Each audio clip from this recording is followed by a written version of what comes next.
بسم الله والحمد لله والصلاة والسلام على رسول الله، وبعد. هذه الحلقة 52 في موضوع المعطي، وهي بعنوان حب الوطن تضحية وعطاء. حب النبي صلى الله عليه وسلم لوطنه. عن عبد الله بن عدي بن حمراء الزهري قال: رأيت رسول الله صلى الله عليه وسلم واقفا على الحزورة فقال: والله إنك لخير أرض الله وأحب أرض الله إلى الله، ولولا أني أخرجت منك ما خرجت. أخرجه الترمذي في رواية للطبراني: اللهم اجعل في قلوبنا من حب المدينة مثل ما جعلت في قلوبنا من حب مكة. العطاء للوطن يكون بالصلاح الذاتي والإصلاح المجتمعي، فإذا كتب لنا معاشر المسلمين الكرام أن نقدم لهذا البلد ونحدث له نهضة حقيقية، وأن يستعملنا الله عز وجل في إقامة دينه وإعزاز شريعته وإعلاء كلمة الحق، فلا بد من مراعاة الصلاح على المستوى الفردي، الصلاح الذي يعني الإيمان والطاعة والقرب من الله تعالى، حتى يمد الصالحون بعون الله ويؤيد بتوفيقه. قال تعالى: التائبون العابدون الحامدون السائحون الراكعون الساجدون، كلها صفات صلاح شخصي ذاتي. ثم لا بد من مراعاة الإصلاح المجتمعي، وذلك بحفظ حدود الله وإقامة الأمر بالمعروف والنهي عن المنكر، ليظل المجتمع محفوظا ومصانا من كل خبث ومنكر ومعصية.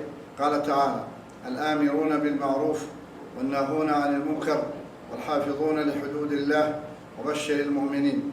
ومن مظاهر التضحية في سبيل الله تعالى لنصرة الإسلام ورفعة البلاد ما يأتي: الإيجابية واستشعار المسؤولية. فعن النعمان بن بشير رضي الله عنهما عن النبي صلى الله عليه وسلم قال: مثل القائم على حدود الله والواقع فيها كمثل قوم استهموا على سفينة فأصاب بعضهم أعلاها وبعضهم أسفلها، فكان الذين في أسفلها إذا استقوا من الماء مروا على من فوقهم، فقالوا: لو أن حرقنا في نصيبنا خرقا ولم نؤذي من فوقنا، فإن يتركوهم وما أرادوا هلكوا جميعا، وإن أخذوا على أيديهم نجوا جميعا. رواه البخاري. قوله مثل القائم على حدود الله أي المستقيم على ما منع الله تعالى من مجاوزتها. ويقال القائم بأمر الله معناه الآمر بالمعروف والناهي عن المنكر، والواقع فيها أي في الحدود، أي التارك للمعروف المرتكب للمنكر. يتبين لنا من الحديث أنه إذا أقيمت الحدود وأمر بالمعروف ونهي عن المنكر تحصل النجاة للكل، وتحصل النجاة للكل، وإلا هلك العاصي بالمعصية وغيرهم بترك الإقامة. عمدة القاري. الإحسان والإتقان.